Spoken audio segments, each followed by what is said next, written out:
ಕರ್ತನ ಪರಿಶುದ್ಧ ನಾಮಕ್ಕೆ ಸ್ತೋತ್ರವಾಗಲಿ. ಕರ್ತನ ಸನ್ನಿಧಾನದಲ್ಲಿ ಈ ಸಮಯದಲ್ಲಿ ಬೆಳಗಿನ ಜಾವದಲ್ಲಿ ನಮ್ಮನ್ನು ನಾವು ಕರ್ತನ ಕರಗಳಿಗೆ ಸಮರ್ಪಿಸೋಣ. ಹಲ್ಲೆಲೂಯಾ. ಕರ್ತನ ಕರಗಳಿಗೆ ಸಮರ್ಪಿಸಿದ್ರೆ ಮಾತ್ರವೇ ನಾವು ದೇವರ ವಾಕ್ಯವನ್ನು ಅರ್ಥ ಮಾಡಿಕೊಳ್ಳಲು ಸಾಧ್ಯ. ದೇವರ ವಾಕ್ಯ ಹೇಗಿದೆಯೋ ಆ ರೀತಿ ನಮ್ಮ ಹೃದಯಕ್ಕೆ ಅದು ನುಗ್ಗಲು ಸಾಧ್ಯ. ಹಲ್ಲೆಲೂಯಾ. ಅದು ನಮ್ಮ ಜೀವನದಲ್ಲಿ ಕಾರ್ಯ ಮಾಡಲು ಸಾಧ್ಯ. ಯಾಕಂದ್ರೆ ಕೆಲವರ ಜೀವಿತದಲ್ಲಿ ಒಂದೇ ಒಂದು ದೇವರ ವಾಕ್ಯ ರಕ್ಷಣೆಯನ್ನ ತಂದುಕೊಟ್ಟಿದೆ. ಹಲ್ಲೆಲೂಯಾ. ಒಂದೇ ಒಂದು ದೇವರ ವಾಕ್ಯ ಬಿಡುಗಡೆಯನ್ನ ತಂದುಕೊಟ್ಟಿದೆ. ಒಂದೇ ಒಂದು ದೇವರ ವಾಕ್ಯ ಸ್ವಸ್ಥತೆಯನ್ನ, ಮರಣಾಂತಿಕ ರೋಗದಿಂದ ಐಸಿಯು ವಾರ್ಡಿಂದ ಜನರಲ್ ವಾರ್ಡಿಂದ ಮನೆಗೆ ತಂದಿರುವಂತ ದೇವರ ವಾಕ್ಯವೇ ಆಗಿದೆ. ಹಲ್ಲೆಲೂಯಾ. ಇವತ್ತಿನ ದಿವಸ ನಾವು ದೇವರ ವಾಕ್ಯವನ್ನ ಗಮನವಿಟ್ಟು ಕೇಳೋದಾದ್ರೆ, ನೀವು ಐಸಿಯು ಅಲ್ಲಿರುವಂತ ನಮ್ಮ ಆತ್ಮವನ್ನ, ಇಲ್ಲಿ ಕುಳಿತಿರುವಂತ ಐಸಿಯು ಅಲ್ಲಿರುವಂತ ನಮ್ಮ ಆತ್ಮವನ್ನ ಜನರಲ್ ವಾರ್ಡಿಂದ ಆತನು ಡಿಸ್ಚಾರ್ಜ್ ಮಾಡಿ ಆತನು ಪರಲೋಕ ರಾಜ್ಯಕ್ಕೆ ಸೇರಿಸಲು ಶಕ್ತನಾಗಿದ್ದಾನೆ. ಕರ್ತನ ಪರಿಶುದ್ಧ ನಾಮಕ್ಕೆ ಸ್ತೋತ್ರವಾಗಲಿ. ಕರ್ತನ ಸನ್ನಿಧಾನದಲ್ಲಿ ನಮ್ಮನ್ನು ನಾವು ಕರ್ತನ ಕರಗಳಿಗೆ ಸಮರ್ಪಿಸುತ್ತಾ ನಿನ್ನೆಯ ದಿವಸ ನಾವು 4 ಕುಷ್ಠರೋಗಿಗಳ ಬಗ್ಗೆ ಧ್ಯಾನ ಮಾಡ್ತಿದ್ವಿ. ದೇಹವೆಲ್ಲ ರೋಗ, ದೇಹವೆಲ್ಲ ವೇದನೆ, ದೇಹವೆಲ್ಲ ಕಷ್ಟ, ಅವಮಾನ, ನಿಂದೆ ಇದ್ದರೂ ಕೂಡ ಅವರಿಗೆ ಒಳ್ಳೆ ಸಮಾಚಾರ ಸಿಕ್ಕಿದಾಗ, ಒಳ್ಳೆ ವಸ್ತು ಸಿಕ್ಕಿದಾಗ, ರುಚಿಯಾದ ಪದಾರ್ಥ ಸಿಕ್ಕಿದಾಗ, ಅವರಿಗೆ ಆಶೀರ್ವಾದ ಆದಾಗ, ಇನ್ನೊಬ್ಬರಿಗೆ ಆಶೀರ್ವಾದ ಆಗುವಂತ ಪರಿಸ್ಥಿತಿ ಇರುವಾಗ ಅವರು ಇನ್ನೊಬ್ಬರಿಗೆ ಅದನ್ನ ಹೇಳುವುದನ್ನು ನಾವು ಗಮನಿಸಿದ್ದೇವೆ. ಹಲ್ಲೆಲೂಯಾ. ಇದು ನಮಗೂ ಕೂಡ ಈ ದಿನಮಾನದಲ್ಲಿ ಕರ್ತನ ಬಯಸುವ ಆತನಾಗಿದ್ದರೆ ನಮ್ಮಿಂದ ಬಯಸುವ ಆತನ ಅದೇ. ಅದಕ್ಕೋಸ್ಕರವಾಗಿ ಆತನ ಯುಗದ ಅಂತ್ಯದವರೆಗೆ ನೀವು ಹೋಗ್ರಿ, ಸುವಾರ್ತೆಯನ್ನ ಸಾರಿರಿ. ನಿಮಗೆ ಸಿಕ್ಕಿದಂತ ಸಮಾಧಾನ ನಿಮಗೆ ಮಾತ್ರವೇ ಅಲ್ಲ, ಅದು ಹಂಚುವುದಕ್ಕೆ ಇರುವಂತದ್ದು. ಹಲ್ಲೆಲೂಯಾ. ನಿಮಗೆ ಸಿಕ್ಕಿರುವಂತ ರಕ್ಷಣೆ ಅದು ನಿಮಗೆ ಮಾತ್ರ ಅಲ್ಲ, ರಕ್ಷಣೆ ಹಂಚುವುದಕ್ಕೆ ಇರುವಂತದ್ದು. ನಿಮಗೆ ಸಿಕ್ಕಿರುವಂತ ಬಿಡುಗಡೆ ಅದು ಆ ಬಿಡುಗಡೆ ಇಟ್ಟುಕೊಂಡು ಆ ಊತ ಹಾಕುವುದಕ್ಕೆಲ್ಲ, ತಲಾಂತನ್ನು ಕೊಟ್ಟದನ್ನ ಊತ ಹಾಕುವುದಕ್ಕೆಲ್ಲ, ಅದನ್ನ ಹಂಚುವುದಕ್ಕೆ ಉಪಯೋಗಿಸುವುದಕ್ಕೆ ಇರುವಂತದ್ದಾಗಿದೆ. ತುಂಬಿ ಹೊರಸೂಸುವುದಕ್ಕೆ ಇರುವಂತದ್ದಾಗಿದೆ. ಹೊರಸೂಸುವುದನ್ನ ಯಾರು ಹೊರಸೂಸೋದು ಬೇಡ. ಪಾತ್ರೆಯನ್ನು ಮುಚ್ಚಾಕಿ, ಬಾಗಿಲನ್ನು ಮುಚ್ಚಾಕಿ, ಉಕ್ಕುವಂತ ನೀರನ್ನು ಮುಚ್ಚಾಕಿ ನಾವು ಇಡೋದಕ್ಕೆ ಸಾಧ್ಯನಾ ಪ್ರಿಯರೇ? ನೋಡ್ರಿ, ಟ್ಯಾಂಕ್ ಅಲ್ಲಿ ನೀರು ಬರ್ತಾ ಇದ್ರೆ ಎಲ್ಲಾದ್ರೂ ಮುಚ್ಚೋದಕ್ಕೆ ಸಾಧ್ಯ? ಎಲ್ಲರೂ ಒಂದು ಡ್ರಾಪ್ ಆದ್ರೂ ಹೊರಗಡೆ ಬರುತ್ತೆ. ಹಲ್ಲೆಲೂಯಾ. ಒಂದು ಕಡೆಯಿಂದ ಸಾಧ್ಯ ಆಗಲಿದೆ, ಇನ್ನೊಂದು ಕಡೆ ಕರ್ತನು ಕಾರ್ಯವನ್ನ ಮಾಡುವ ದೇವರಾಗಿದ್ದಾನೆ. ಹಲ್ಲೆಲೂಯಾ. ಕರ್ತನ ಪರಿಶುದ್ಧ ನಾಮಕ್ಕೆ ಸ್ತೋತ್ರವಾಗಲಿ. ಮುಂದೆ ಓದೋಣ. 10ನೇ ವಚನದಲ್ಲಿ ವಾಕ್ಯ ಈ ರೀತಿಯಲ್ಲಿ ಮುಂದೆ ಹೋಗ್ತಾ ಇದೆ. ಅಲ್ಲಿಂದ ಹೊರಟು ಊರ ಬಾಗಿಲಿಗೆ ಬಂದು ಕಾಯುವವರಿಗೆ, ಅವರು ಅಲ್ಲಿಂದ ಎಲ್ಲಿ ಆರಾಮ್ಯ ದೇಶದಿಂದ ಹೊರಗಡೆ ಬಂದು ಎಲ್ಲಿ ಬರ್ತಾ ಇದ್ರು? ಊರ ಬಾಗಿಲಿಗೆ. ಎಲ್ಲಿ ಸ್ಥಳದಲ್ಲಿ ಅವರ ಬಿದ್ದಿದ್ರು ಕುಷ್ಠರೋಗದಿಂದ ಆ ಸ್ಥಳಕ್ಕೆ ಬಂದು ಊರ ಬಾಗಿಲಲ್ಲಿರುವಂತ ವ್ಯಕ್ತಿಗಳಿಗೆ ಕಾಯುವವರಿಗೆ ಈ ರೀತಿಯಲ್ಲಿ ಹೇಳಿದ್ದಾರೆ, ನಾವು ಅರಾಮ್ಯರ ಪಾಳ್ಯಕ್ಕೆ ಹೋಗಿದ್ದೆವು, ಅಲ್ಲಿ ನಮಗೆ ಯಾರೂ ಕಾಣಿಸಲಿಲ್ಲ, ಶಬ್ದವೇ ಕೇಳಿಸಲಿಲ್ಲ, ಕತ್ತೆ ಕುದುರೆಗಳು ಅಲ್ಲಲ್ಲಿ ಕಟ್ಟಲ್ಪಟ್ಟಿರುತ್ತವೆ, ಡೇರೆಗಳು ಇದ್ದ ಹಾಗೆ ಇರುತ್ತವೆ ಎಂದು ಕೂಗಿ ತಿಳಿಸಿದರು. ಹಲ್ಲೆಲೂಯಾ. ಕರ್ತನ ಪರಿಶುದ್ಧ ನಾಮಕ್ಕೆ ಸ್ತೋತ್ರವಾಗಲಿ. ಏನ್ ಹೇಳಿದ್ರು? ಹೇಗೆ ಹೇಳಿದ್ರಂತೆ? ಕಿವಿಯಲ್ಲಿ ಹೋಗಿ ಹೇಳಿಲ್ಲ, ಸಂತೋಷದ ವಿಚಾರವನ್ನ, ಸಮಾಧಾನದ ವಿಚಾರವನ್ನ, ರಕ್ಷಣೆಯ ವಿಚಾರವನ್ನ, ಬಿಡುಗಡೆಯ ವಿಚಾರವನ್ನ ಏನ್ ಮಾಡ್ಬೇಕಂದ್ರೆ ಕೂಗಿ ಹೇಳ್ಬೇಕು. ಹಲ್ಲೆಲೂಯಾ. ಕರ್ತನ ಪರಿಶುದ್ಧ ನಾಮಕ್ಕೆ ಸ್ತೋತ್ರವಾಗಲಿ. ಇವತ್ತಿನ ದಿವಸ ಇರುವಂತಹ ಎಲ್ಲ ವೇದಿಕೆಗಳು ಅದೆಲ್ಲವೂ ಕೂಡ ನಿಂತು ಹೋಗುವಂತದ್ದಾಗಿದೆ. ಹಲ್ಲೆಲೂಯಾ. ಬೀದಿಯ ವೇದಿಕೆಯಾಗಿ ನಾವು ಕೂಗಿ ಹೇಳುವಂತ ದಿನ ಬರುವಾಗ ಪ್ರಿಯರೇ, ಆವಾಗ ಯಾರ ಮುಂದೆ ಮರೆಮಾಚುವಂತ, ಯಾರ ಮುಂದೆ ಬಚ್ಚಿಟ್ಟುಕೊಳ್ಳುವಂತ, ಯಾರ ಮುಂದೆ ಕದ್ದು ಹೋಗುವಂತ ಪರಿಸ್ಥಿತಿ ನಮಗಿಲ್ಲ. ಯಾಕಂದ್ರೆ ಯೇಸು ಕ್ರಿಸ್ತನು ಕೂಡ ಆತನು ಬೆಟ್ಟದ ಮೇಲೆ ಬೀದಿಯಲ್ಲಿ ಆತನು ಹೋಗುವಾಗಲೇ ಆತನು, ಎಲೆ ಕಷ್ಟಪಡುವವರೇ, ಹೊರೆ ಹೊತ್ತವರೇ, ನನ್ನ ಬಳಿಗೆ ಬನ್ರಿ, ನಾನು ನಿಮಗೆ ವಿಶ್ರಾಂತಿ ಕೊಡ್ತೇನೆ ಎಂದು ಹೇಳಿದ ದೇವರಾಗಿ. ಹಲ್ಲೆಲೂಯಾ. ಆ ದಿನ ಯಾವಾಗ ಬರುತ್ತೋ ನಮ್ಗೆ ಗೊತ್ತಿಲ್ಲ. ನಾವು ಯಾವಾಗಲೂ ನಾವು ಸಿದ್ಧರಾಗಿರ್ಬೇಕು. ಆ ದಿನ ಬಂದಾಗ ನೋಡ್ತೀನಿ ಅಂತ ಅನ್ಕೊಂಡಿರೋದಿಲ್ಲ. ಈ ನಮ್ಗೆ ಏನಂತ ಟೈಮ್ ಟೇಬಲ್ ಹಾಕಿ ಎಕ್ಸಾಮ್ ಬರ್ದೆ ಅಭ್ಯಾಸ. ನಮ್ಮ ಸಿಸ್ಟಮ್ ಹಾಗೆ ಇದೆ, ಎಕ್ಸಾಮ್ ಸಿಸ್ಟಮ್. ಆದ್ರೆ ಫಾರಿನ್ ಅಲ್ಲಿ ಹೊರ ದೇಶದ ಕಂಟ್ರಿಯಲ್ಲಿ ಹಂಗೆಲ್ಲ. ಟೀಚರ್ ಬರ್ತಾರೆ, ಇವತ್ತು ಎಕ್ಸಾಮ್ ಕೊಡ್ತೀನಿ ಅಂತ ಓಪನ್ ಟೆಸ್ಟ್ ಅಂತಂದ್ರೆ ಟೆಕ್ಸ್ಟ್ ಬುಕ್ ಮುಂದೆನೇ ಇರುತ್ತೆ, ಓಪನ್ ಟೆಸ್ಟ್ ಅಂತ ಅನ್ಕೊಂಡು ಹೇಳ್ತಾರೆ. ಆವಾಗ ಆ ಕ್ಷಣದಲ್ಲೇ ಆನ್ ದ ಸ್ಪಾಟ್ ಎಮರ್ಜೆನ್ಸಿ ಟೆಸ್ಟ್ಗಳು. ಆದ್ರೆ ನಮ್ಮ ಸಿಸ್ಟಮ್ ಹೆಂಗಿದೆ ಅಂತಂದ್ರೆ ನಮಗೆ ಎಮರ್ಜೆನ್ಸಿನ ಕಲಿಸ್ಕೊಟ್ಟಿಲ್ಲ. ಮಕ್ಕಳಿಗೆ ಹಳಸೋಗಿರುವಂತ ಸಿಲೆಬಸ್, ಹಳಸೋಗಿರುವಂತ ಪುಸ್ತಕಗಳು, ಹಳಸೋಗಿರುವಂತ ಟೆಕ್ನಾಲಜಿಗಳು ಎಲ್ಲಾ ಕಲಿಸ್ಕೊಟ್ಟು, ಈಗಲೂ ಹೋಗ್ರಿ ಇಂಜಿನಿಯರಿಂಗ್ ಸಿಲೆಬಸ್ ತೆಗೆದು ನೋಡ್ರಿ. ನಾನು ಪ್ರೈವೇಟ್ ಆಗಿರುವಂತ ಕೆಲವು ಪರಿಷ್ಕರಣೆಗೊಳಿಸಿದಂತ ಸಿಲೆಬಸ್ ಬಗ್ಗೆ ನಾನು ಮಾತಾಡಿದಿಲ್ಲ. ಆದ್ರೆ ಕೆಲವು ಸಿಲೆಬಸ್ಗಳು ಹೆಂಗಿದೆ ಅಂತಂದ್ರೆ ಈಗಲೂ ಕೂಡ ನಾವೇನು ಓದಿದೀವಿ 10 ವರ್ಷ ಹಿಂದೆ ಅವರು ಅದನ್ನೇ ಓದ್ತಾ ಇದ್ದಾರೆ. ಈಗ ಕಂಪನಿಯಲ್ಲಿ ಏನ್ ಟೆಕ್ನಾಲಜಿ ಬಂದಿದೆ, ಏನ್ ಕಲಿಬೇಕಾಗಿದೆ, ಅದಕ್ಕೋಸ್ಕರ ನೋಡ್ರಿ ಇಂಜಿನಿಯರಿಂಗ್ ಮುಗಿಸಿದ್ರೆ ಎಲ್ಲರೂ ಕೂಡ ಕೋರ್ಸ್ ಮಾಡೋದಕ್ಕೆ ಯಾಕೆ ಕೋರ್ಸ್ ಮಾಡೋದಕ್ಕೆ ಹೋಗ್ತಾರೆ ಇಂಡಸ್ಟ್ರಿಯಲ್ಲಿ ಅಥವಾ ಯಾವುದೇ ಸೆಕ್ಟರ್ ಆಗಿರಲಿ ಯಾಕೆ ಕೋರ್ಸ್ ಮಾಡೋದಕ್ಕೆ ಹೋಗ್ತಾರೆ? ಯಾಕೆ ಅಂತಂದ್ರೆ ಈಗೇನ್ ಇಂಡಸ್ಟ್ರಿಯಲ್ಲಿ ನಡೀತಿದೆ ಅದನ್ನು ಕಾಲೇಜಲ್ಲಿ ಹೇಳ್ಕೊಡೋದಿಲ್ಲ. ಯಾಕಂದ್ರೆ ಕಾಲೇಜಲ್ಲಿ ಹೇಳ್ಕೊಡ್ಬೇಕಾದ್ರೆ ಮೊದಲನೇದಾಗಿ ಅಲ್ಲಿರುವಂತ ಮ್ಯಾನೇಜ್ಮೆಂಟ್ ಅದನ್ನ ತಿಳ್ಕೊಳ್ಬೇಕು, ಅಲ್ಲಿರುವಂತ ಡಿಗಳು ಅದನ್ನ ತಿಳ್ಕೋಬೇಕು, ಅಲ್ಲಿರುವಂತ HOD ಅದನ್ನ ತಿಳ್ಕೋಬೇಕು, ಅಲ್ಲಿರುವಂತ ಎಲ್ಲ ಇರುವಂತ ಲೆಕ್ಚರ್ಸ್ ಅದನ್ನ ಮತ್ತೆ ಓದಬೇಕು. ಅದಕ್ಕೋಸ್ಕರವಾಗಿ ಎಷ್ಟೋ ವರ್ಷಗಳಿಂದ ಸರ್ವಿಸ್ ಅಲ್ಲಿರುವಂತ ಆ ಟೀಚರ್ಗಳು ಕಲಿಯುವುದಕ್ಕೆ ಮನಸ್ಸಿರುವುದರಿಂದ ನೋಡ್ರಿ ಅವ್ರು ಒಂದು ಸಾರಿ ಅವ್ರ ಟೀಚಿಂಗ್ ಸ್ಟಾರ್ಟ್ ಮಾಡಿದ್ಮೇಲೆ ಅದೇ ಸ್ಕ್ರಿಪ್ಟ್ ನೆಕ್ಸ್ಟ್ ಇಯರ್ ಅದೇ ಇರುತ್ತೆ. ಒಂದ್ ವೇಳೆ ಆ ಪಾಸ್ ಆಗಿರುವಂತ ಮತ್ತೆ ಅವರು ಸ್ಟೂಡೆಂಟ್ ಹೋಗಿ ಮತ್ತೆ ತಿರುಗಿರೋದು ಲಾಸ್ಟ್ ಇಯರ್ ಕೇಳಿದೆ ಮತ್ತೆ ಕೇಳ್ತಾ ಇದ್ದೀನಿ. No changes, no invention, no innovation. ಮಕ್ಕಳಿಗೆ ಹೊಸದನ್ನ ನಾವು ಕಲಿಸದೆ ಹೋದ್ರೆ ಅಥವಾ ಈಗಿರುವಂತ ವಿಚಾರಗಳನ್ನ ಟೆಕ್ನಾಲಜಿಗಳನ್ನ ನಾವು ಕಲಿಸದೆ ಹೋದ್ರೆ ಮಕ್ಕಳು ಹೇಗೆ ಬೆಳವಣಿಗೆ ಆಗ್ತಾರೆ? ಈಗ ನಿನ್ನೆ ಮೊನ್ನೆ ಒಂದು ಘೋಷಣೆ ಮಾಡಿದ್ದಾರೆ, ಮೊಬೈಲ್ನ 16 ವರ್ಷದವರೆಗೆ ಒಳಗಡೆ ಇರುವಂತ ಎಲ್ಲ ಮೊಬೈಲ್ನ ಬ್ಯಾನ್ ಮಾಡ್ತಾರೆ ಅಂತ. ಸ್ಕೂಲಲ್ಲಿ ಬ್ಯಾನ್ ಮಾಡ್ತಾರೆ, ಮನೆಯಲ್ಲಿ ಬ್ಯಾನ್ ಮಾಡೋ ಕರ್ತವ್ಯ ಯಾರು? ತಂದೆ ತಾಯಿಗಳು. ಅಲ್ಲಿ ಬ್ಯಾನ್ ಮಾಡೋದಕ್ಕೆ ಪ್ರಿನ್ಸಿಪಲ್ ಆಗ್ಲಿ CM ಆಗ್ಲಿ ಬರೋದಿಲ್ಲ. ಅಲ್ಲಿ ಖಂಡಿತವಾಗಿ ಅಲ್ಲಿ ಬ್ಯಾನ್ ಆಯ್ತು ಅಂತಂದ್ರೆ ಅಲ್ಲಿ ದುಷ್ಪರಿಣಾಮಗಳು ಒಬ್ಬ ಮಗುವಿನ ಮೇಲೆ ಪರಿಣಾಮ ಬೀರ್ತಾ ಇದೆ. ಅದು ಏನೇ ಆಗ್ಲಿ, ಯಾವ ರೀತಿ ನೀವು ಮನೆಯಲ್ಲಿ ಮಕ್ಕಳನ್ನ ಕನ್ವಿನ್ಸ್ ಮಾಡ್ತಿರಬಹುದು, 16 ವರ್ಷದ ಒಳಗಡೆ ಇರುವಂತಹ ಎಲ್ಲಾ ಮಕ್ಕಳ ಕೈಯಲ್ಲಿರೋ ಮೊಬೈಲ್ಗಳು ಬ್ಯಾನ್ ಆಗಿದೆ. ಮೊಬೈಲ್ಗಳನ್ನು ನಿಲ್ಲಿಸ್ಬೇಕು. ಯಾಕೆಂತಂದ್ರೆ ಅದು ದುಷ್ಪರಿಣಾಮವನ್ನ ನಾವು ಎಷ್ಟು ದೂರ ಹೋಗ್ಬೇಕು ಅಂದಿಲ್ಲ, ನಮ್ಮ ಸುತ್ತಲಕ್ಕೆ ಅನೇಕ ವಿಚಾರಗಳು ನಡೀತಾ ಇದೆ. ಅದಕ್ಕೋಸ್ಕರವೇ ಅದನ್ನ ಕಾನ್ಸಂಟ್ರೇಟ್ ಮಾಡೋಣ.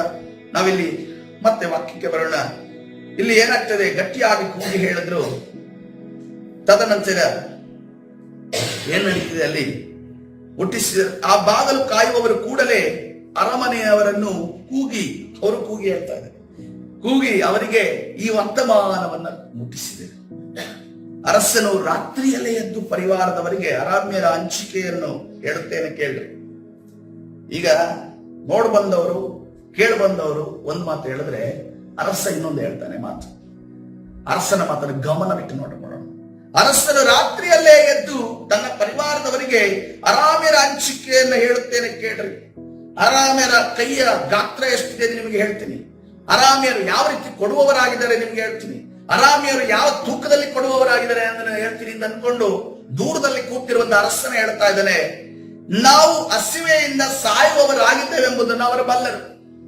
ನಾವು ಆಗ್ಲೇ ಹಸಿವೆಯಿಂದ ಸಾಯ್ತಾ ಇದ್ದೀವಿ ಅಂತ ಅವರಿಗೆ ಗೊತ್ತಿದೆ. ಆದ್ದರಿಂದ ಪಾಳೆಯವನ್ನ ಬಿಟ್ಟು ಹೋಗಿ ಅಡವಿಯಲ್ಲಿ ಅಡಗಿಕೊಂಡಿದ್ದಾರೆ. ಏನ್ ಮಾಡಿದ್ದಾರೆ ಅವರು? ಈಗೇನ್ ಮಾಡಿದ್ದಾರೆ? ಅವ್ರ ದೇಶವನ್ನ ಬಿಟ್ಟು ಅವರು ಅಡಗಿ ಹೋಗಿ ಕೂತಿದ್ದಾರೆ. ನಾವು ಪಟ್ಟಣದಿಂದ ಹೊರಗೆ ಹೋದ ಕೂಡಲೇ ನಮ್ಮನ್ನು ಸಜೀವಿಗಳನ್ನಾಗಿ ಹಿಡಿದು ಪಟ್ಟಣವನ್ನು ಪ್ರವೇಶಿಸಬೇಕೆಂದಿದ್ದಾರೆ ಅಂದನು. ಸುದ್ದಿ ಏನ್ ಬಂದಿತ್ತು?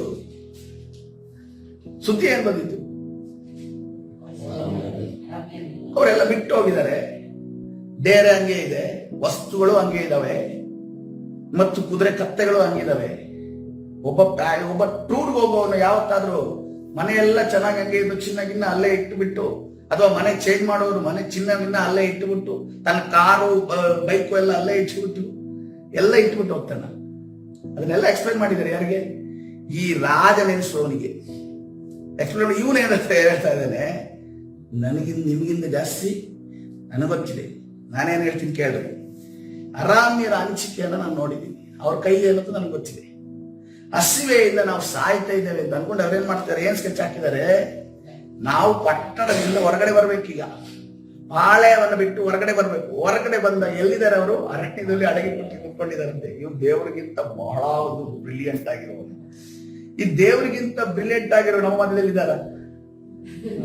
ದೇವರಿಗಿಂತ ಬ್ರಿಲಿಯಂಟ್ ಆಗಿರೋರು. ಅವರು ಹೇಳೋ ಸ್ಟೋರಿ ಇದೆಯಲ್ಲ, ಹೆಂಗೆ ಕಣ್ಣಲ್ಲಿ ಕಣ್ಣಿಟ್ಟು ನೋಡ್ದಂಗೆ ಹೇಳ್ತಾರೆ. ಅವರು ಹಿಂಗೆ ನಡೆದಿರುತ್ತೆ ಅಂತ ಅನ್ಕೊಂಡು ದೇವರ ಮೇಲೆ ನಂಬಿಕೆ ವಿಚಾರ, ದೇವರ ಮೇಲೆ ಪ್ರೀತಿಯ ವಿಚಾರ, ದೇವರ ಮೇಲೆ ಏನೋ ನಿರೀಕ್ಷೆಯ ವಿಚಾರ ಕೇಳಿದಂತ ವ್ಯಕ್ತಿಗಳು ಹೇಳ್ತಾರೆ, ಕೇಳದೇ ಇರುವಂತ ವ್ಯಕ್ತಿಗಳು ಬಿಟ್ಟುಬಿಟ್ರೆ ಅವರಿಗೆ ಯೇಸು ಸ್ವಾಮಿ ಬಗ್ಗೆನೇ ಗೊತ್ತೇ ಇಲ್ಲ. ಆದ್ರೆ ಈ ಕೇಳಿದಂತ ವ್ಯಕ್ತಿಗಳಿದಾರಲ್ಲ, ಇವರು ಕಣ್ಣಲ್ಲಿ ನೋಡ್ದಂಗೆ ಹೇಳ್ತಾರೆ. ಇವನು ಹೇಳ್ತಾ ಇದ್ದಾರಲ್ಲ, ನಾನೇ ನೋಡ್ ಬಂದೆ ಅನ್ನೋ ರೀತಿಯಲ್ಲಿ ಹೇಳ್ತಾ ಇದೆ. ಏನ್ ಹೇಳ್ತಾ ಇದ್ದಾನೆ? ಅವನ ಹಸಿವೆಯಿಂದ ಸಾಯುವವರಾಗಿದ್ದೇವೆಂದು ಅವರು ಬಲ್ಲರು, ಅದರಿಂದ ಪಾಳೆಯವನ್ನ ಬಿಟ್ಟು ಹೋಗಿ ಅಡವಿಯಲ್ಲಿ ಕೂತಿದ್ದಾರಂತೆ. ಇವ್ರು ಯಾರೋ ಒಬ್ರು ಫೋನ್ ಮಾಡಿ ತಿಳಿಸಿದ್ದಾರೆ, ನಾವೆಲ್ಲ ಅಡವಿಯಲ್ಲಿ ಇದ್ದೀವಿ, ನೀವು ಬಂದು ಕೂಡಲೇ ಹಿಡ್ಕೊಬಿಡ್ತೀವಿ ಅಂತ ಅನ್ಕೊಂಡು ಯಾರು ಫೋನ್ ಮಾಡಿ ತಿಳಿಸಿದ್ದಾರೆ? ಅರಾಮ್ಯದು ಒಂದು ಏಜೆಂಟ್ ಬಂದು ತಿಳಿಸಿದ್ದಾನೆ. ನಾವು ಪಟ್ಟಣದಿಂದ ಹೊರಗೆ ಹೋದ ಕೂಡಲೇ ನಮ್ಮನ್ನು ಜೀವ ಸಜೀವವಾಗಿ ಹಿಡಿದು ಪಟ್ಟಣವನ್ನು ಪ್ರವೇಶಿಸಬೇಕೆಂದಿದೆ. ಅರಾಮ್ಯದ ಒಂದು ಫುಲ್ ಸ್ಕ್ರಿಪ್ಟ್ ನ ತೆಗೆದು ಜನರ ಮುಂದೆ ಇಡ್ತಾ ಇದ್ದಾರೆ. ದೇವರೇನ್ ಮಾಡ್ತಾ ಇದ್ದಾರೆ? ನಿಮ್ಮ ಒದಗಿಸುವಿಕೆಯನ್ನ ಪೂರೈಸ್ತೀನಿ ಅನ್ಕೊಂಡು ದೇವರು ಅನೇಕ ಕಾರ್ಯಗಳನ್ನು ಮಾಡಿದ್ದಾರೆ, ದೇವರ ಅದ್ಭುತಗಳನ್ನು ಮಾಡಿದ್ದಾರೆ, ಕಾರ್ಯಗಳನ್ನು ಮಾಡಿದ್ದಾರೆ. ಈ ರಾಜ ಹೇಳ್ತಾ ಇದ್ದಾರೆ, ಈ ಬಂದಿರುವಂತ ಅನ್ನನ ಕಾಲಿನ ಒದೀರಿ ಅಂತ ಅನ್ಕೊಂಡು ಹೇಳ್ತಾರೆ. ಬಂದಿರುವಂತ ಆಶೀರ್ವಾದನ ಕಾಲಿನ ಒದೀರಿ ಅಂತ ಅನ್ಕೊಂಡು ಹೇಳ್ತಾ ಇದ್ದಾನೆ. ಈ ರೀತಿಯಲ್ಲಿ ಇದಕ್ಕಿಂತ ಮುಂಚೆ ಯಾವ್ದಾದ್ರು ಘಟನೆಗಳು ನಡೆದಿದೆಯಾ? ಆದಿಕಾಂಡದಲ್ಲಿ ಕರ್ತನು ಅಬ್ರಹಾಮನ ಜೊತೆ ಮಾತಾಡ್ತಾ ಇದ್ದಾನೆ. ನಾನು ನಿಮ್ಗೆ ಏನು ಕೊಡ್ತೇನೆ?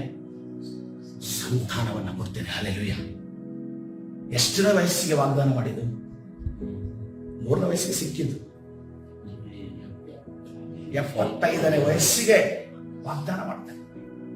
ಈ 75ನೇ ವಯಸ್ಸಿಗೆ ಮುದುಕನಾದ ಅಬ್ರಹಾಮನಿಗೆ ವಾಗ್ದಾನ ಮಾಡ್ತಾನೆ. ಬಿಳಿ ಗಡ್ಡ ಇರುವಂತ ಅಬ್ರಹಾಮನಿಗೆ, ಮೈ ನೆರೆದು ಸಂಪೂರ್ಣವಾಗಿ ಸುಕ್ಕಾಗಿರುವಂತ ಅಬ್ರಹಾಮನಿಗೆ ವಾಗ್ದಾನ ಮಾಡ್ತಾ ಇದ್ದಾರೆ. ಊರನ್ನು ಬಿಟ್ಟು ಬಂದಿರುವಂತ ಅಬ್ರಹಾಮನಿಗೆ ವಾಗ್ದಾನ ಮಾಡ್ತಿದ್ದಾರೆ. ಎಲ್ಲಿ ಹೋಗಬೇಕು ಅಂತ ಅನ್ಕೊಂಡು ಆ ದೇಶವನ್ನು ನೋಡದಂತ ಸ್ಥಳಗಳಿಗೆ ಅಬ್ರಹಾಮನಿಗೆ ವಾಗ್ದಾನ ಮಾಡ್ತಿದ್ದಾರೆ. ವಾಗ್ದಾನ ಮಾಡಿದಕ್ಕೆ ಜೊತೆಯಲ್ಲಿರುವಾಗ ಹೆಂಡತಿ ಸಹಾಯವಾಗಿ ಬೆಂಬಲವಾಗಿ ನಿಲ್ಬೇಕಲ್ಲ. ಬಟ್ ಅವಳು ಯಾವತ್ತೂ ಕೂಡ ಬೆಂಬಲವಾಗಿ ಸಡನ್ ಆಗಿ ನಿಲ್ತಾ ಇರಲಿಲ್ಲ. ಅವಳೇನ್ ಮಾಡ್ತಿದ್ದು? ಮೊದಲು ಏನ್ ಮಾಡೋದು? ಆಧಾರಗಳನ್ನು ವ್ಯವಸ್ಥೆ ಮಾಡೋದು. ನೋಡ್ರಿ, ದೇವರ ಆಲೋಚನೆ ಮುಂದೆ ದೇವರ ಒಂದು ಪ್ಲಾನ್ ಮುಂದೆ ನಮ್ಮ ಪ್ಲಾನ್ ನಾವು ಇಡಬಾರ್ದು. ಇಲ್ಲಿ ನೋಡುವಾಗ ಅಲ್ಲಿ ನೋಡ್ತಾ ಇದ್ದೇವೆ, ಹಾಗಾರಣ ತಂದ್ರು, ಅದೊಂದು ಅವಸ್ಥೆ ಆಯ್ತು. ಆ ಒಂದು 75 ವರ್ಷದಿಂದ 86 ವರ್ಷಕ್ಕೆ ರೀಚ್ ಆಗುವಾಗ ಅವನ ಇಸ್ಮಾಯೇಲ್ ಬಿಡದೆ ನಿಂತ. ಇನ್ನು ಕೂಡ ಅಬ್ರಹಾಮನಿಗೆ ಇನ್ನೂ ಕೂಡ ತನ್ನ ಒಂದು ಸಂತಾನ ಇನ್ನೂ ಸಿಕ್ಕಿಲ್ಲ. ಅಬ್ರಹಾಮನ ನೇರ ದಾರಿಯನ್ನ ಈ ಸಾರಳು ದಪ್ಪಿದ ದಾರಿ ಅಥವಾ ಶಾರ್ಟ್ ಕಟ್ ಹಿಡಿಯೋಂಗ್ ಮಾಡೋದು. ಈಗ ಏನಾಗ್ತಿದೆ? ದೇವರಿಗೆ ಸಹಿಸಬೇಕಾದ್ರೆ ಆತನ ಪರಲೋಕದಲ್ಲಿರುವ ಕರ್ತನು ಆತನಿಗೆ ನಿಲ್ಲದಕ್ಕೆ ಸಾಧ್ಯ. ಈಗ ಡೈರೆಕ್ಟ್ ಆಗಿ ಸಾರಳ ಜೊತೆ ಅಬ್ರಹಾಮನ ಜೊತೆ ಮಾತಾಡೋದಕ್ಕೆ ಬರ್ತದೆ. ತದನಂತರ ನಿನಗೆ ನಾನು ಮಗುವನ್ನ ನೋಡ್ತೇನೆ. ಆದಿಕಾಂಡ 18ನೇ ಅಧ್ಯಾಯ 11ನೇ ವಚನ ನಾವು ನೋಡ್ತಾ ಇದ್ದೇವೆ. 12ನೇ ವಚನ ನೋಡ. ಹೀಗಿರಲಾಗಿ ಆಕೆ 12ನೇ ವಚನದಲ್ಲಿ, ನನ್ನಂತ ಮುದುಕಿಗೆ ಭೋಗವಾದಿದ್ದೆ, ನನ್ನ ಯಜಮಾನನ ಮುದುಕದಲ್ಲವೇ ಎಂದು ತನ್ನೊಳಗೆ ಏನ್ ಮಾಡಲಂತೆ? ತನ್ನೊಳಗೆ ನಕ್ಕಳು. ಇದು ಪರಲೋಕದಲ್ಲಿ ದೇವರಿದ್ದು ಇಲ್ಲಿ ಭೂಲೋಕದಲ್ಲಿ ನಡೆದಂತ ಕಾರ್ಯ ಅಲ್ಲ. ದೇವದೂತರುಗಳು, ಅದರಲ್ಲಿ ಕೆಲವು ಶಾಸ್ತ್ರಿಗಳು ಹೇಳ್ತಾರೆ, ಅದರಲ್ಲಿ ಒಬ್ಬ ದೇವದೂತನು ಯೇಸು ಕ್ರಿಸ್ತನೇ ಆಗಿದ್ದನು ಅನ್ನೋದನ್ನ ಹೇಳ್ತಾರೆ. ಮನುಷ್ಯ ಕುಮಾರನಾಗಿದ್ದನೆಂದು ಹೇಳ್ತಾರೆ. ತನ್ನೊಳಗೆ ನಕ್ಕಳು. ಯೆಹೋವನ ಅಬ್ರಹಾಮನಿಗೆ ಸಾರಳು ನಕ್ಕು, ಮುದುಕಿಯಾದ ನಾನು ಮಗುವನ್ನು ಹೆರುವುದಾದೀತೆ ಎಂದು ಹೇಳಿದ್ದೇನು.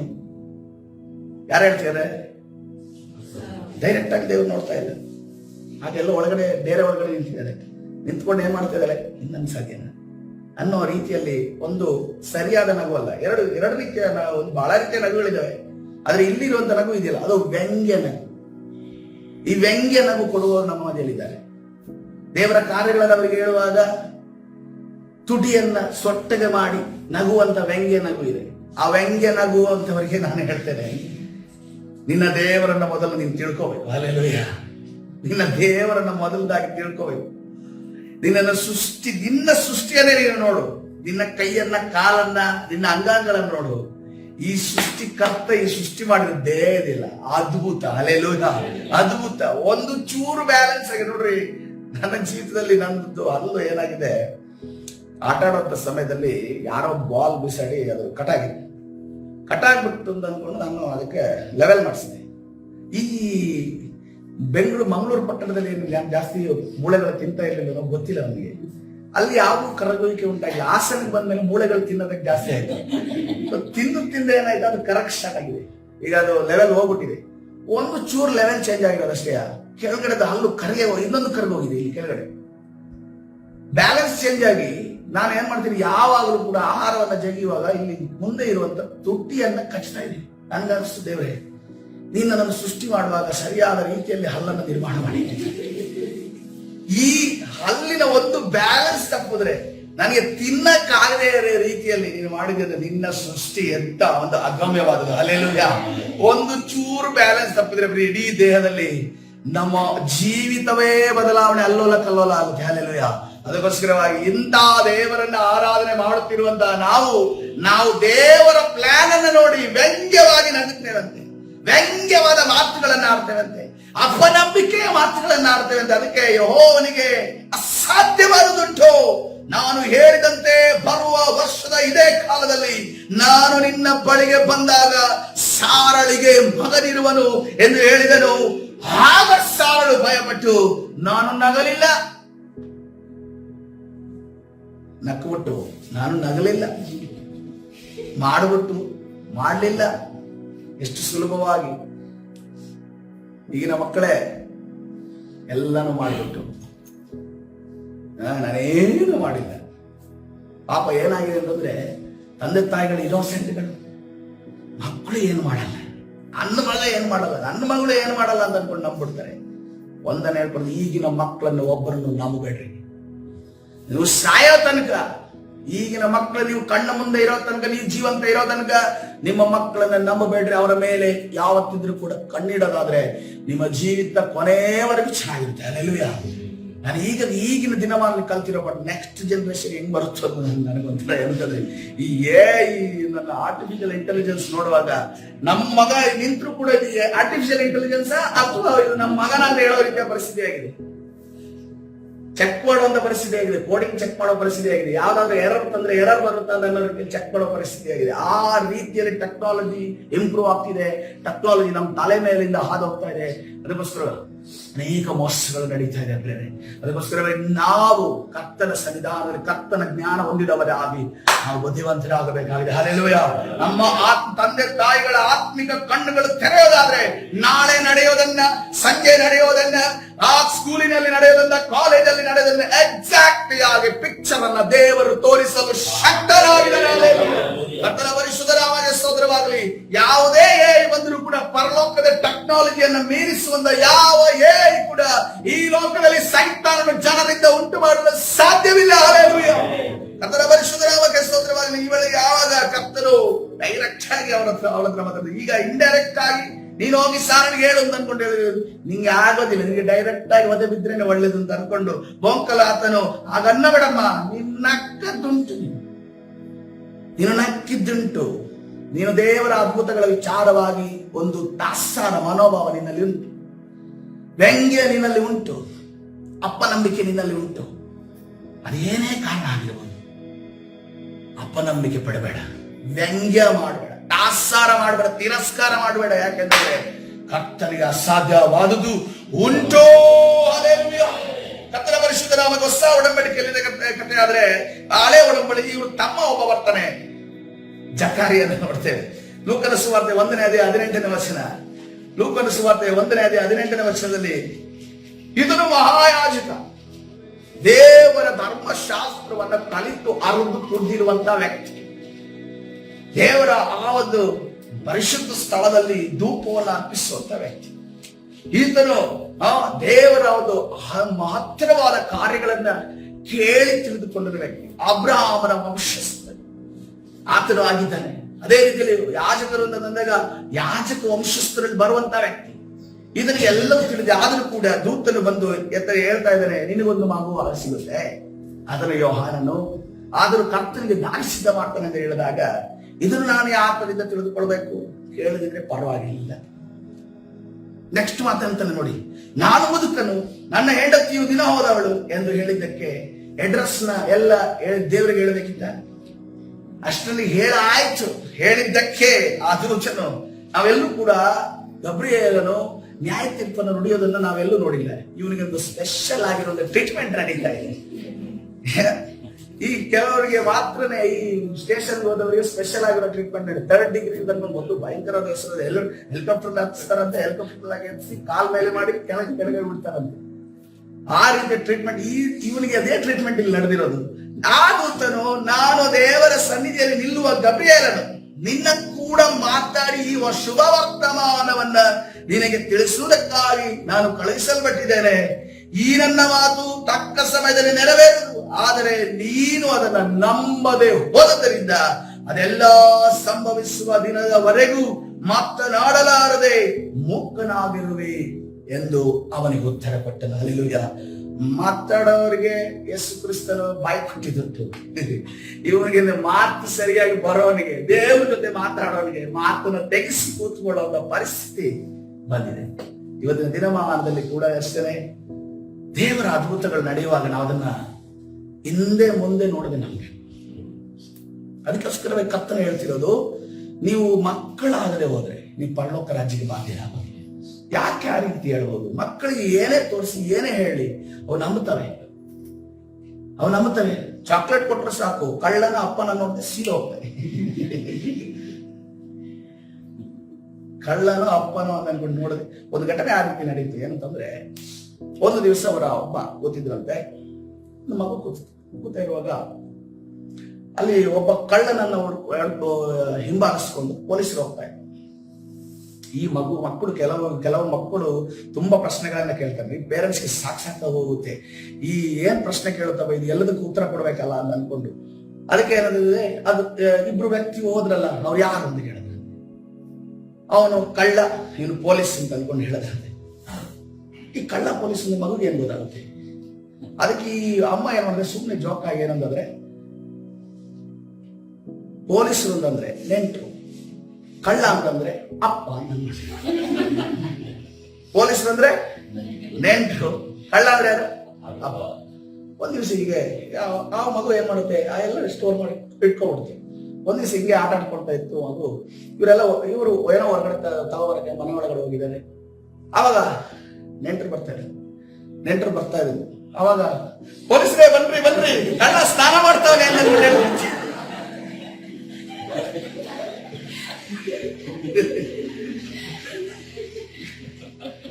ನೋಡಿ, ಎಷ್ಟು ಏನು ಇಲ್ಲದೆ ತನ್ನ ಅಪ್ಪರನ್ನ ಕಳ್ಳ ಅಂತ ಅನ್ಕೊಂಡು ಕೂಗ್ತು ಅಂತ ಅನ್ಕೊಂಡು ನಾವು ಮಗು ಇತ್ತು.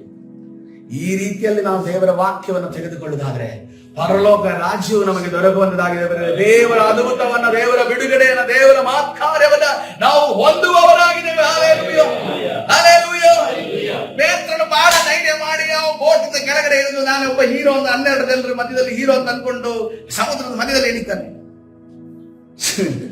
ತಾನು ಹೇಳಿದಿರೋ ಸಮುದ್ರ ಅಂತ ಇನ್ನೂ ಅವನಿಗೆ ಕಾನ್ಶಿಯಸ್ ಇಲ್ಲ. ಯೇಸು ಸ್ವಾಮಿ ನಡೆದ್ರಲ್ಲ, ನಾನು ರೀತಿಯಲ್ಲಿ ಅನ್ಕೊಂಡು ಇಳಿತಾನೆ. ಇಟ್ಟು 1-2 ಹೆಜ್ಜೆ, 3 ಹೆಜ್ಜೆ, 4 ಹೆಜ್ಜೆ ಇಳಿತಾನೆ. ಏನೋ ಆಗ್ಲಿ, ಯೇಸುನೇ ನೋಡ್ತಾ ಇದೆ, ಮುಖ ಯೇಸುದೇ ಕಾಣ್ತಾ ಇದೆ. ತಕ್ಷಣ ನೆನಪಾಗುತ್ತೆ, ನಾನು ಎಲ್ಲಿದ್ದೀನಿ, ಸಮುದ್ರದಲ್ಲಿ ಪಕ್ಕದಲ್ಲಿ ನೋಡಿದ್ರೆ ಅಲ್ಲ ಈಗ ಉಳಿದ್ರೆ ನಾನು ಫಿನಿಶ್. ನಾನು ಏನಾದ್ರು ಆಗ್ಬೇಕು ಅಂತ ಆಲೋಚನೆ ಮಾಡಿದ್ದೀನಿ. ಮೀನುಗಾರನಿಂದ ಒಂದು ಧರ್ಮಾಧಿಕಾರಿ ಆಗಬೇಕು ಅಂತ ಆಲೋಚನೆ ಮಾಡಿದ್ದೀನಿ. ಯೇಸು ಕ್ರಿಸ್ತನ ಆದ್ಮೇಲೆ ನನಗೆ ಸೀಟು ಅಂತ ಅನ್ಕೊಂಡು ನಾನು ಕೂತಿದ್ದೀನಿ. ಎಲೆಕ್ಷನ್ಗೆ ನಾನು ನಿಂತಿದ್ದೀನಿ, ಇವ್ರನ್ನೆಲ್ಲ ಬೋಟಲ್ಲಿ ಕೂರಿಸ್ತೀನಿ, ನಾನು ಹೊರಗಡೆ ನಿಂತಿದ್ದೀನಿ ಅಂತ ಅನ್ಕೊಂಡು ಅಂದಾಗ ಮುಳುಗುವಂತ ಪರಿಸ್ಥಿತಿ ಬಂದಾಗಲೇ ಅಲೆ ನೋಡಿದಾಗ ಮತ್ತೆ ಯೇಸುವೆ ನಾನು ಮುಳುಗ್ತಾ ಇದ್ದೀನಿ ಅಂತ ಅನ್ಕೊಂಡು ಹೇಳ್ತಾ ಇದ್ದೇನೆ. ಆವಾಗ ಯೇಸು ಕ್ರಿಸ್ತ ಹೇಳ್ತಾದ್ರೆ, ಅಲ್ಪ ವಿಶ್ವಾಸಿಯೇ, ಯಾಕೆ ಅಂತ ನಂಬಿಕೆ ಪಟ್ಟೆ? ಅಷ್ಟುವರೆಗೆ 3-4 ಹೆಜ್ಜೆ ತನಕ ನನ್ನ ನೋಡಿದೆ, ಇನ್ನೊಂದು 4-5 ಹೆಜ್ಜೆ ತನಕ ನನ್ನ ನೋಡಿದ್ರೆ ನನ್ನ ಕೈಗೆ ಸಿಗ್ತಾ ಇಲ್ಲ, ನನ್ನ ಕೈಗೆ ಸಿಗ್ತಾ ಇದೆಯಲ್ಲ.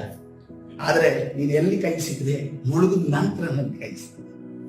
ಅದಕ್ಕೋಸ್ಕರವಾಗಿ ಬೇರೆ ಈ ರಾಜನ ರೀತಿಯಲ್ಲಿ ನಾವು ಮಾತಾಡ್ಕೊಳ್ಬೇಕು. ಈ ರಾಜನ ರೀತಿಯಲ್ಲಿ ನಾವು ಮಾತಾಡಿದ್ರು ನಾವು ಯಾವ ರೀತಿ ಇರಬೇಕು? ನಾವು ದೇವರ ಅದ್ಭುತರ ಕುಷ್ಠರೋಗಿ ಗುಣವಾಗ್ತಾನೆ ಅಂತ ಅನ್ಕೊಂಡು ದೇವರು ಹೇಳ್ತಾರ ಕುಷ್ಠರೋಗಿ ಗುಣ ಆಗ್ತಾನೆ. ಕ್ಯಾನ್ಸರ್ ಗುಣ ಆಗುತ್ತೆ ಅಂತ ಕರ್ತನೆ ಹೇಳ್ತಾನೆ, ಕ್ಯಾನ್ಸರ್ ಗುಣ ಆಗುತ್ತೆ. ಓ HIV ಗುಣ ಆಗುತ್ತೆ ಅಂತ ಕರ್ತನೆ ಹೇಳ್ತಾನೆ, HIV ಗುಣ ಆಗುತ್ತೆ.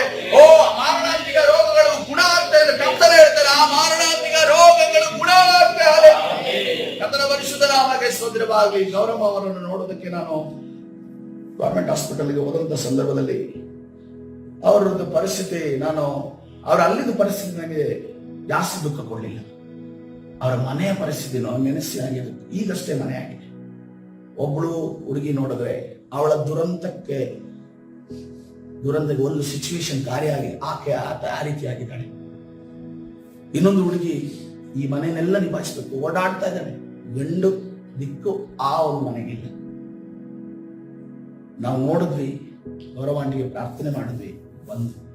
ಅವ್ರು ಡಾಕ್ಟರ್ ಹೇಳ್ತಾ ಇದ್ದಾರೆ ಕರ್ಕೊಂಡೋಗಿ ಆಕ್ಸಿಜನ್ ಇದನ್ನ ಸಿಲಿಂಡರ್ನ ತಗೊಂಡೋಗಿ ಎಷ್ಟು ದಿನ ಬದುಕ್ತಾರೋ ಆಕ್ಸಿಜನ್ ಕೊಟ್ಕೊಂಡು ಜೀವಿಸಿ. ಯಾಕಂದ್ರೆ ಏನ್ ಪ್ರಾಬ್ಲಮ್ಸ್ ಇರ್ತದೆ ನೋಡಿ, ಈ ಡಾಕ್ಟರ್ಸ್ಗಳು ಯಾವ ರೀತಿ ಇದ್ದಾರೆ ಅಂತಂದ್ರೆ ಟೆಸ್ಟ್ ಮಾಡಿ ಗುಣ ಆಗುತ್ತೆ ಅಂತ ಅನ್ಕೊಂಡು ಅವ್ರು ಹೇಳ್ತಾ ಇಲ್ಲ, ಅಥವಾ ಏನಾದ್ರೂ ಮಾಡಬಹುದು ಟ್ರೀಟ್ಮೆಂಟ್ ಮಾಡೋಣ ಅಂತ ಅನ್ಕೊಂಡು ಹೇಳ್ತಾ ಇಲ್ಲ.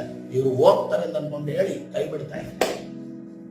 ಹೊರಗಡೆ ಬರುವಾಗ ಮನೆಯಿಂದ ಬರಕ್ಕಾಗ್ತಿಲ್ಲ, ನಾನು ಸ್ಲ್ಯಾಬ್ ಮೇಲೆ ಕೂತ್ಕೊಂಡೆ. ಪ್ರಿಯಾಂಕು ಹೇಳಿದೆ, ಅವ್ರನ್ನ ಒಬ್ಬರಿಗೆ ನಂಗೆ ಬಿಟ್ಟು ಹೋಗೋದಕ್ಕೆ ನಂಗೆ ಆಗ್ತಾ ಇಲ್ಲ, ನಂಗೆ ಕಷ್ಟ ಆಗ್ತಾ ಇದೆ, ಏನಾದ್ರೂ ಮಾಡೋಣ, ಏನಾದ್ರೂ ಮಾಡಬೇಕು. ಆವಾಗ ಒಂದು ಜಸ್ಟ್ ಫೋನ್ ಕಾಲಲ್ಲಿ ಕೆಲವು ವ್ಯವಸ್ಥೆಗಳು ನಡೆದು ನಂತರದ ಕಾರ್ಯಗಳು, ಒಂದು ಫೋನ್ ಕಾಲ್ ನಾವು ಪ್ರಯತ್ನ ಪಟ್ಟಿದ್ದು, ನಂತರದ ಕಾರ್ಯಗಳು ಹೇಗೆ ಯಾರ್ಯಾರಿಂದ ಹೇಗೆ ಆಯ್ತು ಅಂತಾನೆ ಗೊತ್ತಿಲ್ಲ. ಕರ್ತನು ಎಲ್ಲವನ್ನ ಮಾಡಿ ಕೊನೆಗೆ ಆಪರೇಷನ್ ಆಗಿ ಮನೆಗೆ ಬರುವ ಹಾಗೆ ಕರ್ತನು ಮತ್ತೆ ಆಯಸ್ಸನ್ನ ಡೆತ್ ಸರ್ಟಿಫಿಕೇಟ್ ಹೊಂದಬೇಕಾದ 3ನೇ ಬಾರಿ ಡೆತ್ ಸರ್ಟಿಫಿಕೇಟ್ ಅನ್ನು ಹೊಂದಬೇಕಂದ ವ್ಯಕ್ತಿ ಮತ್ತೆ ತಿರುಗಿ ಆಯಸ್ಸನ್ನ ಹೊಂದಿದಂತ ಕಾರ್ಯ ನಮ್ಮ ಸಭೆಯಲ್ಲಿ ನಮ್ಮ ಕಣ್ಣ ಮುಂದೆ ಕಣ್ಣು ಕಚ್ಚಿದ ರೀತಿಯಲ್ಲಿ ಕರ್ತನು ಮಾಡಿ ಮುಗಿಸಿದ್ದಾರೆ. ಈಗಲೂ ಕೂಡ ಅವರಿಗೆ ಮಾತ್ರವಲ್ಲ, ನಿಮ್ಮ ಕುಟುಂಬಗಳಲ್ಲಿ, ನಿಮ್ಮ ಒಂದು ವ್ಯವಸ್ಥೆಗಳಲ್ಲಿ, ನಿಮ್ಮ ಮಧ್ಯದಲ್ಲಿ ಕರ್ತನು ಮಾಡಲು ಶಕ್ತರಾಗಿದ್ದಾರೆ. Hallelujah, hallelujah. ಅದನ್ನ ನಂಬುವುದಕ್ಕೆ ನಮಗೆ ನಂಬಿಕೆ ಇರಬೇಕು ಮತ್ತು ನಮ್ಮಿಂದ ಏನಾದ್ರೂ ಆಗ್ಬೇಕು ಇನ್ನೊಬ್ಬರಿಗೆ ಅಂತಂದ್ರೆ ಅದಕ್ಕೆ ಕರುಣೆ, ಕನಿಕರ, ಮನ ಮರುಗುವಂತ ಆತ್ಮಭಾರ ಉಳ್ಳಂತ ಹೃದಯ ಬೇಕು. ಅದಕ್ಕೆ ಸೇವಕರೇ ಆಗಬೇಕು ಅಂತ ಹೇಳಿಲ್ಲ.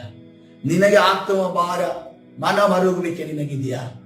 ಮೊಣಕಾಲೂರಿ ಪ್ರಾರ್ಥನೆ ಮಾಡು, ಮೊಣಕಾಲೂರಲ್ಲಿ ಕರ್ತನನ್ನು ಕೇಳಿ. ಇವತ್ತಿನ ದಿವಸ ಬೇರೆ ನಮಗೆ ಎಮರ್ಜೆನ್ಸಿ ಆಗಿರುವ ಪ್ರಾರ್ಥನೆ. ಪೂರ್ವಿಕಾ ಮಗಳು, ಆಕೆಗೆ ಕಿಡ್ನಿ ಟ್ರಾನ್ಸ್ಪ್ಲಾಂಟ್ ಆಗಬೇಕು. ಅವರ ಅಪ್ಪನನ್ನ ನೋಡಿದ್ರೆ ನಮಗೆ ನಂಬಿಕೆ ಬರ್ತಾ, ಅಂದ್ರೆ ಆ ಮಗು ಗುಣ ಆಗ್ಬೇಕು ಅಂತ ಬರ್ತಾ ಇಲ್ಲ. ಅವರ ತಾಯಿಯನ್ನು ನೋಡಿದ್ರೆ ಆ ಮಗು ಗುಣ ಆಗ್ಬೇಕು ಅಂತ ನನಗೆ ಅಷ್ಟೊಂದು ತವಕ ಬರ್ತಾ ಇಲ್ಲ.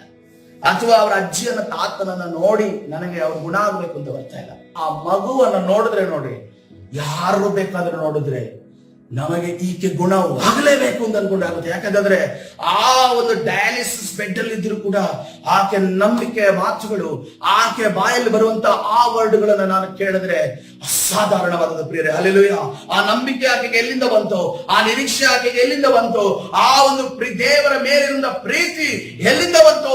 ಪ್ರಾರ್ಥನೆ ಮಾಡುವುದಕ್ಕೆ ಆಕೆ ಹೇಗೆ ಕಲಿತಲೋ ಆಕೆ ಯಾವುದೇ ರೀತಿಯಲ್ಲಿ ಯೇಸುವೇ ನನಗೆ ಪ್ರಾರ್ಥನೆಯನ್ನು ಕಲಿಸಿಕೊಡು ಕೇಳಿದವಳೆಲ್ಲ ಆ ಚಿಕ್ಕ ಕೂಸು ಆ ಒಂದು ಬೆಡ್ ಅಲ್ಲಿ ಪ್ರಾರ್ಥನೆ ಮಾಡುವುದನ್ನು ನೋಡ್ತೇವೆ ಪ್ರೇರೆ. ಹಲ್ಲೆಲೂಯಾ. ಆ ನಂಬಿಕೆ ನಮ್ಮೊಳಗೆ ಇಲ್ಲದಾದ್ರೆ ಪ್ರೇರೆ, ನಮ್ಮ ಪಟ್ಟಣ ಏರಿಯಾ ಬೀದಿ ಕೇರಿ ರಕ್ಷಣೆ ಹೊಂದಿದೆ. ಹಲ್ಲೆಲೂಯಾ. ಕರ್ತನು ಮಾಡಲು ಶಕ್ತನಾಗಿದ್ದಾನೆ. ನೀವು ಸಿದ್ಧರಿದ್ದೀರಾ ಪ್ರೇರೆ? ಹಲ್ಲೆಲೂಯಾ. ನೀವು ಸಿದ್ಧರಿದ್ದೀರಾ? ಕರ್ತನಲ್ಲಿ ಬಾಯಿನಲ್ಲಿ ಸಭೆಯಲ್ಲಿ ಸ್ತೋತ್ರ ಮಾಡೋಣ. ನಂಬಿಕೆಯ ಆತ್ಮ, ಓ the faith, hallelujah, the spirit of faith ಈಗ ಎಲ್ಲರ ಮೇಲೆ ಇಳಿದು ಬರುವ ಯೇಸುವಿನ ನಾಮದಲ್ಲಿ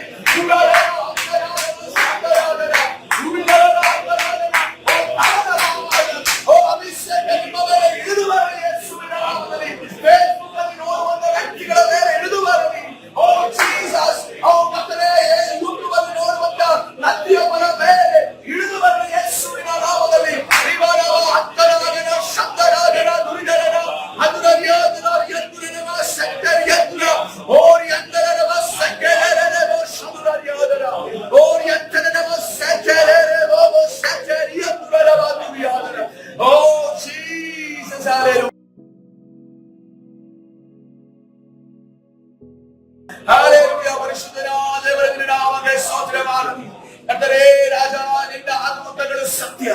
ನಿನ್ನ ಮಾತ್ಕಾರಗಳೇ ಸತ್ಯ, ನಿನ್ನ ಸೂಚಕ ಕಾರ್ಯಗಳು ಸತ್ಯ, ನಿನ್ನ ಸ್ವಸ್ಥತೆಯ ಕಾರ್ಯಗಳು, ನಿನ್ನ ಬಿಡುಗಡೆಯ ಕಾರ್ಯಗಳು ಎಲ್ಲವೂ ಸತ್ಯ ಸ್ವಾಮಿ. ಕರ್ತನೇ, ನಮ್ಮ ಮುಂದೆ ನಿನ್ನ ವಾಕ್ಯದ ಮೇಲೆ ಅಪನಂಬಿಕೆ ಹುಟ್ಟಿಸುವಂತ ಎಂತ ಪರಿಸ್ಥಿತಿಗಳು ಬಂದರು ಕರ್ತನೇ, ನಂಬಿಗಸ್ತರಾಗಿರುವ ಹಾಗೆ, ನಂಬಿಕೆಯನ್ನು ಪ್ರಕಟಪಡಿಸುವ ಹಾಗೆ, ನಂಬಿಕೆಯಿಂದ ಮಾತನಾಡುವ ಹಾಗೆ, ನಂಬಿಕೆಯಿಂದ ವರ್ತಿಸುವ ಹಾಗೆ, ನಂಬಿಕೆಯಿಂದ ಕಾರ್ಯ ಮಾಡುವ ಹಾಗೆ ಕರ್ತನು ದೊಡ್ಡ ಕಾರ್ಯವನ್ನು ಮಾಡಿದರೆಂದು ನಾವು ನೋಡ್ತಾವೆ. ಹಲ್ಲೆಲೂಯಾ. ಪರಿಶುದ್ಧನಾದ ದೇವರೇ, ಈಗ ಕರ್ತನೇ ನಂಬಿಕೆಯ ಆತ್ಮ ಒಬ್ಬರ ಮೇಲೆ ಪರಿಶುದ್ಧಾತ್ಮ ನೀರು ಸುರಿಸುವುದಕ್ಕಾಗಿ ಒಂದು ಪ್ರಬಲವಾದ ನಂಬಿಕೆಯ ಆಯುಧ ಕರ್ತನೆ ನಮ್ಮಲ್ಲಿ ಕರ್ತನೆ ನಾನು ನಿಲ್ಲಿಸುವುದಕ್ಕಾಗಿ ಸ್ತೋತ್ರ. ಕರ್ತನೆ, ನಾವು ಕರ್ತನೆ ಪರಿಶುದ್ಧರಾದ ದೇವರೇ, ಕರ್ತನೆ ನಂಬಿಕೆ ಎಂಬ ಗುರಾಣಿಯನ್ನು ಕಟ್ಟಿಕೊಳ್ಳುವುದಕ್ಕಾಗಿ ಸ್ತೋತ್ರ. ಕರ್ತನೆ, ನಮ್ಮನ್ನು ಸೋಲಿಸುವಂತ ಬರುವಂತ ಅಗ್ನಿ ಬಾಣಗಳಿಗೆ ಕರ್ತನೆ ನಂಬಿಕೆಯಿಂದ ಗುರಾಣಿಯನ್ನು ಕಟ್ಟಿಕೊಂಡು ನಾವು ಜೀವಿಸುವುದಕ್ಕಾಗಿ ಸ್ತೋತ್ರ. ಕರ್ತನೆ, ಅಪನಂಬಿಕೆ ಯಾವ ಯಾವ ವ್ಯಕ್ತಿಗಳನ್ನು ನುಗ್ಗಿದೆಯೋ, ಅಪನಂಬಿಕೆ ಯಾವ ಯಾವ ವ್ಯಕ್ತಿಗಳಲ್ಲಿ ಕರ್ತನೆ ಸೈತಾನನು ಮನಸ್ಸಿಗೆ ಹಾಕಿದಾರೋ, ಆ ಎಲ್ಲ ಅಪನಂಬಿಕೆ ಆಲೋಚನೆ ಮಾತುಗಳನ್ನೆಲ್ಲವನ್ನ ನಜರೇತಿನ ಯೇಸುವಿನ ನಾಮದಲ್ಲಿ ಬಂಧಿಸಿ ಮುರಿದಾಡ್ತಾ ಬಿಡುಗಡೆ ಉಂಟು ಮಾಡಿ ನೀನು ತಾನೇ ನಡೆಸು. ನಾನು ನಂಬುತ್ತೇನೆ ಸ್ವಾಮಿ, ಎಲ್ಲರಲ್ಲಿ ನಂಬಿಕೆ ಹೆಚ್ಚಿಸಿದೆಯಾ? ಎಲ್ಲರ ನಂಬಿಕೆ ಹೆಚ್ಚಿಸಲ್ಪಟ್ಟಿದೆ, ಎಲ್ಲರ ನಂಬಿಕೆ ಹೆಚ್ಚಿಸಲ್ಪಟ್ಟಿದೆ.